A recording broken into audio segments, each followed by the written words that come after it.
Buenos días o buenas tardes, profesor. El tema del cual nosotros vamos a hablar o las preguntas que vamos a resolver son las siguientes.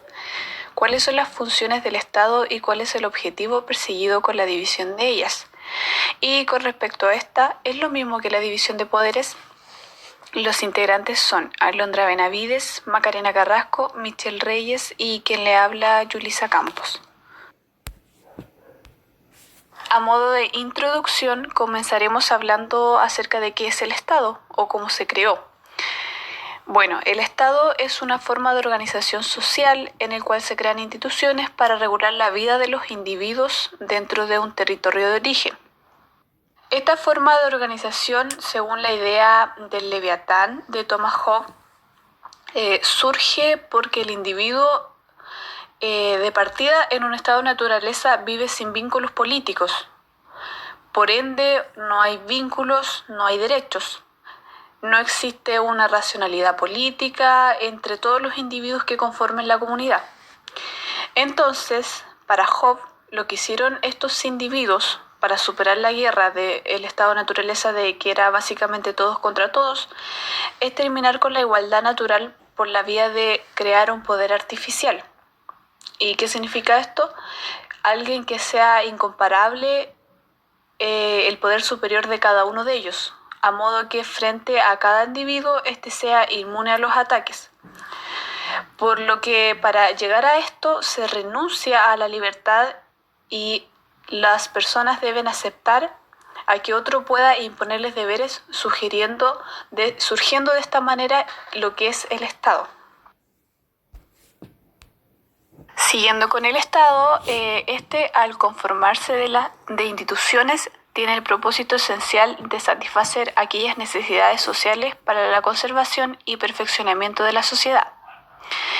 Entre estas instituciones se encuentran las políticas y las jurídicas. Nosotros vamos a centrar nuestra atención en la primera, es decir, en las políticas. ¿Por qué? Porque son aquellas que se refieren al poder y a su organización, a su evolución, a su ejercicio y a su legitimidad. Por tanto, las instituciones políticas son el aparato a través del cual se ejerce el poder en una sociedad organizada como lo es el Estado. De manera que las instituciones políticas serían todos aquellos elementos que componen la maquinaria estatal. Así lo señala Carl Loewenstein. Y los ejemplos de instituciones políticas, entre estos ejemplos se encuentra el Estado, el Parlamento, el Presidente de la República, la Corona, los partidos políticos y la Constitución. En cuanto a las organizaciones políticas, como ya las he mencionado anteriormente, ahora bien, refiriéndonos al Estado propiamente tal, esta es una forma moderna de organización política. Hans Kelsen señala que el Estado, como un sujeto de derecho, siendo el Estado, por naturaleza, es un sistema de normas o la expresión para designar la unidad de tal sistema. Por tanto, podemos señalar que el Estado se vincula con el derecho, existiendo una acción recíproca de ambos sistemas. Y es así como el Estado ejerce una influencia poderosa en la formación y la aplicación de las reglas jurídicas. A su vez, el derecho limita la actividad del Estado. Bueno, entendiendo esto, el Estado adopta funciones conformes al derecho para realizar sus fines y ejercer sus atribuciones, teniendo un fundamento lógico y jurídico. Funciones del Estado. El poder estatal debemos entender que es uno solo y se estructura en diferentes órganos, los cuales son el órgano legislativo, ejecutivo y judicial. Ahora bien, a cada uno de ellos se le asigna una función diferente, en este caso una función legislativa, administrativa y jurisdiccional, con sus respectivas modalidades y excepciones. Estos órganos más bien se conocen y se basan como el principio de la división de poderes. La función del Estado son el sistema o medio que utiliza el poder público para cumplir con sus atribuciones y realizar sus cometidos destinados a todos aquellos logros que se propongan en cuanto a sus fines. Siguiendo con las funciones del Estado, La distribución de estas funciones se realiza dependiendo de la constitución de cada país. Pero en general la mayoría de los países ha introducido el principio de la separación de los poderes, tratando de seguir la línea de la triple premisa que da lugar a la teoría de Montesquieu, y que ésta se refiere a que el sujeto que hace las leyes no sea el mismo encargado de aplicarlas ni ejecutarlas. O sea, ¿qué quiere decir esto? Quien hace las leyes no puede aplicarlas ni ejecutarlas. Además, que el que las ejecute no puede hacerlas ni juzgar de su aplicación. Y que el que juzgue no las haga ni las ejecute. Ahora hablaré de la función de cada uno de los órganos del Estado. Comenzaré con la función ejecutiva, que esta es la función administrativa y política del Estado, ejercida por ¿quién? Bueno, esta es ejercida por el presidente de la República, mediante la cual ésta realiza todos sus fines dentro del orden jurídico. Luego proseguiré con la función legislativa, que esta es la producción de normas generales y obligatorias tendientes a regular la conducta tanto de los ocupantes como los no ocupantes a los cargos o roles del gobierno, y con respecto a todo tipo de relaciones que se establezcan entre ellos. Asimismo, es frecuente atribuir a la legislación el carácter de producción, creación o establecimiento del derecho, y con la función normativa, el Estado más bien cumple la misión principal de plasmar el derecho en normas para atenerse a él en su actuación. Finalmente, la función judicial, esta es la parte de la actividad del Estado que consiste en expresar el derecho reconociéndolo. Por tanto, el acto jurisdiccional consiste entonces en buscar y determinar el derecho que resulta de las leyes, con el fin de aplicarlas a cada uno de los casos de los que se hacen cargo los tribunales. Karl Loewenstein señala que la separación de poderes no es sino la forma clásica de expresar la necesidad de distribuir y controlar respectivamente el ejercicio del poder político. Reformulando, surge así el origen de los conceptos de legislación, administración, y precisando el lenguaje, se habla más de separación de funciones que de separación de poderes, ya que el poder es uno solo. Con todo, por tradición se sigue llamando poderes a los órganos básicos del Estado: poder legislativo, poder ejecutivo y poder judicial.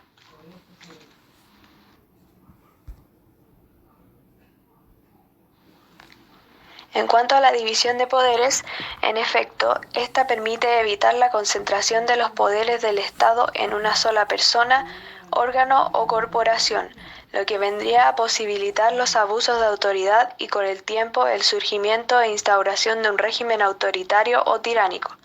También podemos señalar que las funciones del Estado y la división de poderes tienen una relación de género y especie, en el sentido de que la división de poderes es el principio que organiza al Estado moderno que desarrolla las funciones señaladas.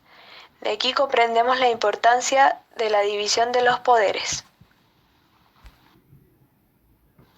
En esta imagen nos encontramos con un esquema el cual nos señala las funciones de cada poder y sus instituciones. Podemos ver que cada uno tiene objetivos y potestades diferentes, es decir, el poder está evidentemente dividido.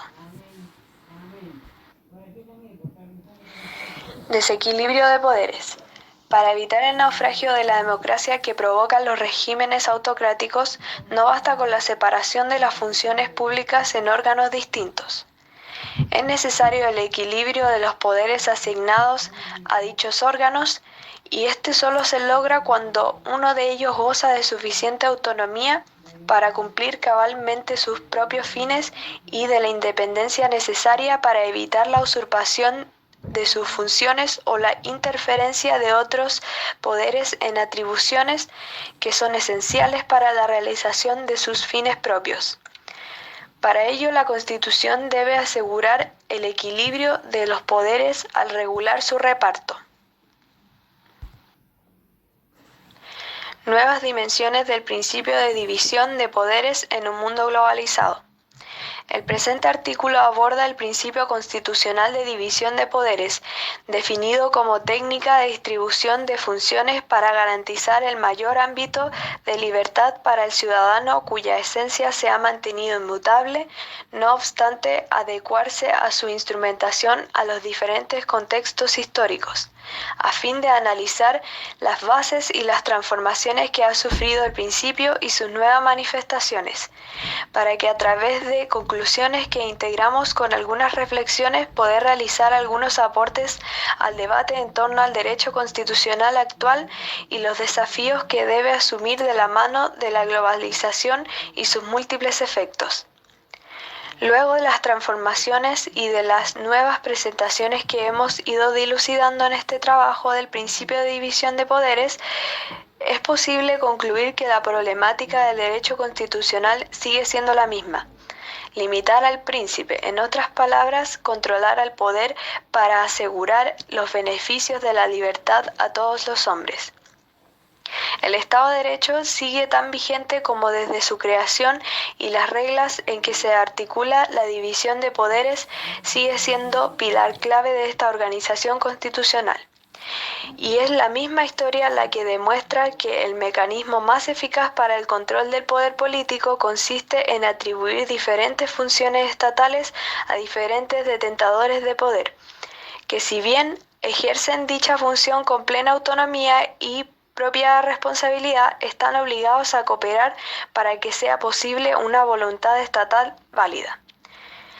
La conformación de centros alternativos y concurrentes con el Estado que operan en el campo político, social, económico y cultural, con frecuencia en dimensiones totalmente prescindientes del territorio estatal e inclusive la institucionalización promovida a veces por los mismos estados de contextos, que integran sus poderes en dimensión supraestatales, sustrayendo de la disponibilidad de los estados particulares, es una realidad que el derecho constitucional debe comenzar a asumir. El principio de división de poderes debe trabajarse enlazando la limitación del poder en todas las dimensiones estatales y supraestatales. Se trata de distribuir funciones entre los diferentes detentadores de poder para asegurar la libertad. Así, el poder legítimo del Estado o de la organización que surja de la integración actúa como moderador y árbitros de los llamados contrapoderes. Además, el principio de distribución y equilibrio a su vez limita y condiciona a los primeros. Tal como se lo concibe en el presente, el principio no supone una sola regla de organización, sino por el contrario, tantas como resulten necesarias para garantizar la libertad. En consecuencia, puede resultar pertinente no solo como contrapeso del poder estatal, sino del supranacional. Así existen divisiones horizontales, es decir, distribución de funciones entre distintos órganos de un mismo nivel. Verticales, es decir, internas, federalismo, regionalización, municipios, y externa, esto es, integración sobre la base de una adecuada distribución de competencias en el que al nivel superior solo le corresponda efectuar lo que no pueden hacer los de abajo, ya que la inmediatez facilita el control de los destinatarios. La separación de poderes constituye una nota de identidad del Estado de Derecho que surge en el contexto de la modernidad como una forma jurídico-política del Estado racional. En este contexto, la separación de poderes es cualitativa, racional y funcional. Si se contrapone a la división vertical de poderes propia del feudalismo. Esta separación de poderes, en un sentido cronológico y conceptual, se aproxima a la idea de la balanza de poderes, como una forma de división del ejercicio de los poderes. De esta forma, los poderes no se trataban desde el punto de vista de los miembros articulados en un organismo, sino que desde el punto de vista de las relaciones de fuerza. Lo que se puede desprender de esta separación es que, por una parte, el Estado tiene que cumplir determinadas funciones, y que los destinatarios del poder resultan beneficiados de esta separación de poderes que son realizadas por órganos distintos. Como se señala, la separación de poderes no es sino la forma clásica de expresar la necesidad de distribuir y controlar respectivamente el ejercicio del poder político, lo que conscientemente, aunque erróneamente, se suele designar como la separación de los poderes estatales a diferentes órganos del Estado. El principio de distribución encuentra su expresión en una serie de derechos llamados fundamentales o de libertad. El principio de organización está contenido en la doctrina de la llamada división de poderes. Esta división y distinción tiene por finalidad lograr frenos y controles recíprocos a esos poderes.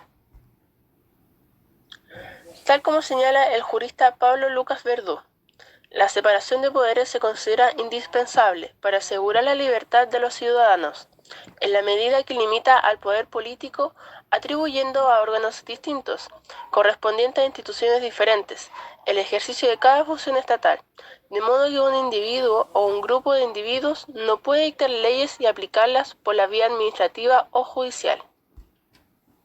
A modo de conclusión, con mis compañeras hemos llegado a inferir de que el derecho constitucional debe seguir reformulándose para agrupar y situar los cambios sociales, económicos, culturales y políticos, dado que no debe perderse el carácter esencial de la supralegalidad que tipifica y diferencia a esta disciplina de otras.